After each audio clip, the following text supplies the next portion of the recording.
So a Texas school was considering teaching both sides of the Holocaust, giving alternative perspectives on the Holocaust. Here's a little news clip about that, and you'll hear what was said. Wes Frierson, a parent of 2 daughters in Southlake, is uncertain about his kids' education. With some of the local politics right now, I'm not sure that teachers feel supported. The district already in the spotlight after parents clashed over its diversity plan, now facing new pushback over which books are allowed in their libraries, with some teachers placing caution tape over bookshelves, calling the move censorship. It all started when a 4th grade teacher was reprimanded after a parent complained about her having a book about anti-racism.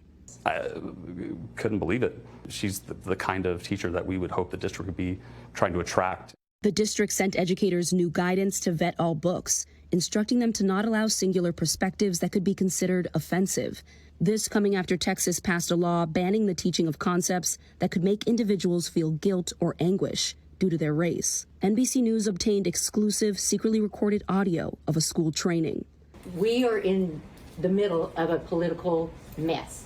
The director of curriculum, Gina Peddy, offers an example for teachers. Balance books about the Holocaust with an opposing view. Make sure that if you have a book on the Holocaust, that you have one that has opposing, that has other. How do you oppose the Holocaust? Gina Peddy did not respond to messages requesting comment. I met with 2 concerned teachers in Southlake. We obscured their identities because they feared speaking out could cost them their jobs. I was in such shock when I heard these words. We felt this was necessary because we felt like no one was going to listen until a teacher spoke up. And it's not just in Southlake. Across the country, educators are facing new policies restricting how they can educate students about race, from Tennessee to Pennsylvania. Southlake School District told NBC News they were helping teachers comply with Texas law, and the district has not and will not mandate books be removed. The district says that they have not told teachers to ban books, to completely shut down libraries. What are you seeing? That's a lie. It is a flat-out lie. So a school superintendent, they literally have a phone call with the school superintendent saying, listen, we got to teach the opposing sides of the Holocaust. I mean, I'm getting calls about this. Needless to say, this is the obvious part of the commentary.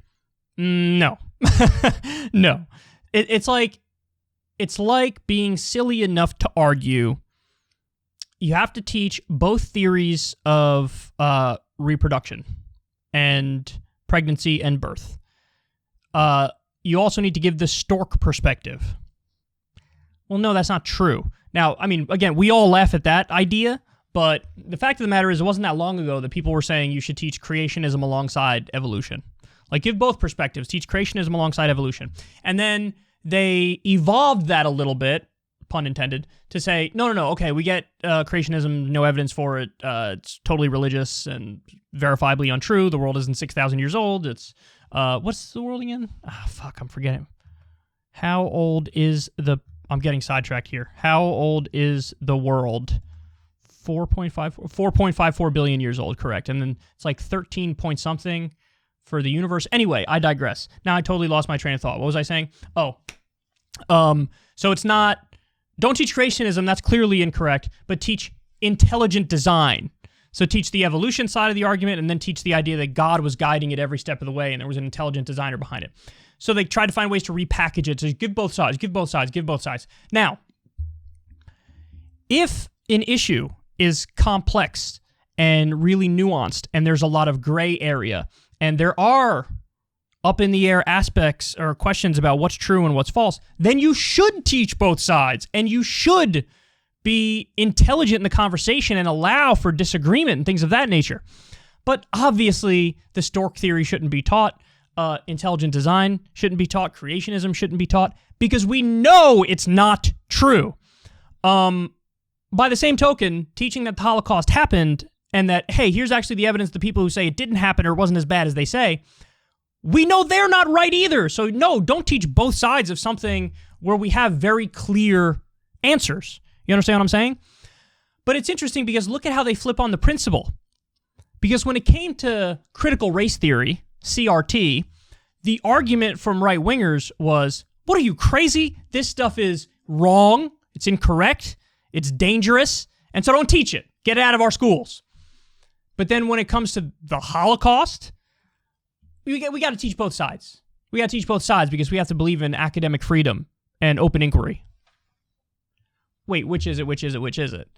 Only teach the things that we feel are correct and right, and just teach that line. So no CRT because we think it's sectarian and racist. But no, open inquiry, teach both sides when it comes to the Holocaust. So they flip on the principle like that. But the reality is, listen, here's the reality of how it should work. Anything where there is gray area and there is an open question, you should teach that with the nuance and complexity it deserves. You should teach both sides or all sides of things that merit the all sides conversation and treatment. But there are also plenty of areas where, no, we actually have real answers. You don't need to teach that maybe 2 + 2 = 4 or maybe 2 + 2 = 22. So you can teach that the Holocaust was real, teach the details of that. And critical race theory, by the way, it's sort of a red herring conversation because it's not even taught in elementary school, middle school, or high school.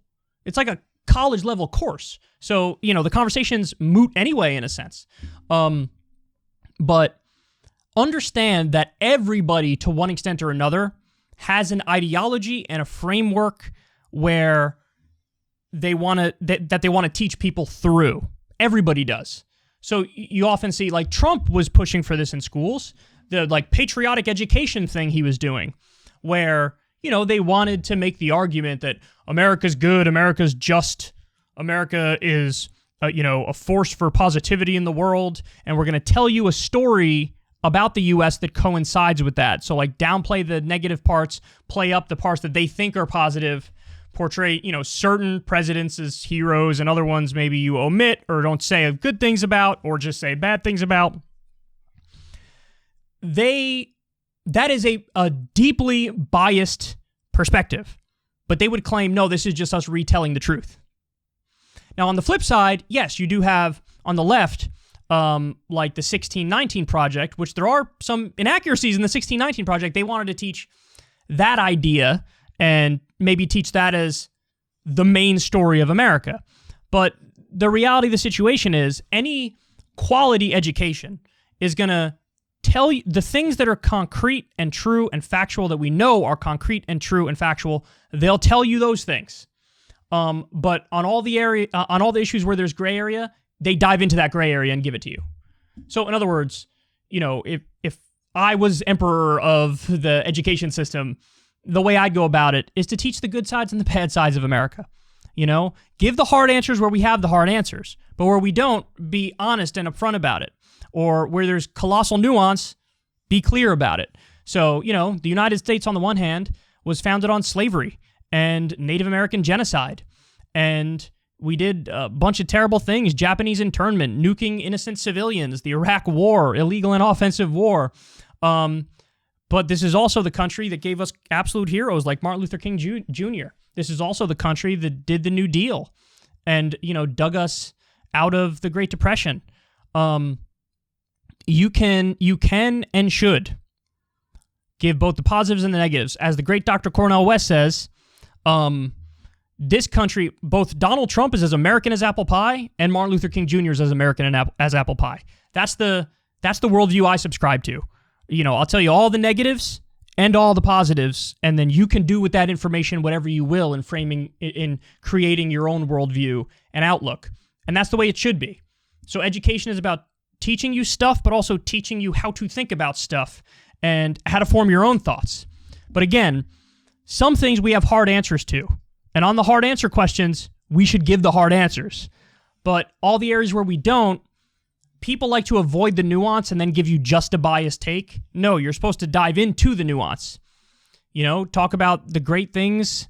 We have the wonderful civil rights movement in this country, the wonderful New Deal in this country. But we also now are an imperialist nation and have overthrown democratically elected governments and founded on slavery and Native American genocide. So anyway, that's my takeaway from this story. The Holocaust is not one of those areas where, it's, let me give you both sides of it. No. Generally, there are cranks on one side who have a pretty terrible agenda who want to either downplay the Holocaust or pretend it didn't happen at all. And really, you should teach all the details and the specifics of the Holocaust in all of their horrible truisms, you know? People need to know so that you think never again and you actually mean it. And when it comes to critical race theory, you know, that's one perspective that can and should be taught, the aspects of it that are accurate. And then if there are other ideas out there, other approaches to race, the color blindness idea advocated by Martin Luther King Jr., you teach that as well. So anyway, that's my breakdown of it. I find it funny how they flip on the principle very quickly. You know what I mean? They argue, don't teach things that are wrong, and we think critical race theory is wrong, but then they argue when it comes to the Holocaust, teach both sides. Swing and a miss. Hey y'all, do me a favor and like and subscribe. It helps out big time in the algorithm. Click the bell as well for notifications when videos drop, and watch that video on screen right now. You know you want to.